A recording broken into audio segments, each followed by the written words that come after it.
বলি হ্যাঁ বন্ধুরা, যখন আমরা পড়াশোনা করেছি আমাদের আমলে, তখন আমাদের পড়াশোনায় কি মন ছিল বলো?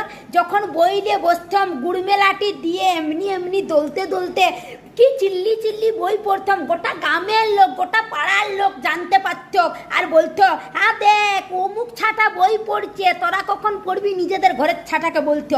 কিন্তু এখনকার ছাদের পড়াশোনা কি গো, বলি পড়তে বসলে শুধু কি করে উঠার ধান্দা করা যায়, আর পড়তে বসলে কোমর ফোমর থাকেনি, একদম শুয়ে যাবে, গোটা বই বিছিয়ে দিবে আর শুধু বলবে, বইটা বলবে ধরো আমার হয়ে গেছে ধরো। দেখাবো তোমাদেরকে, দেখাচ্ছি, দেখো দেখো আমার ছাগুলার গুণ দেখছো, শুয়ে শুয়ে পা দলিয়ে কত আরামের পড়া গো। আবার আমি তো যে বলছি বলে আমার বেটা ছাটা আবার হাত দেখো উঠে বসে গেল, কি পড়ায় ধান দিচ্ছে, ভাবছে আমাকে বদনাম করে দিচ্ছে বলছে। আর এই দেখো, দেখতে পাচ্ছ পড়াশোনার ঢং রংটা, আমাদের যুগও আমরাও পড়াশোনা করেছি, এমন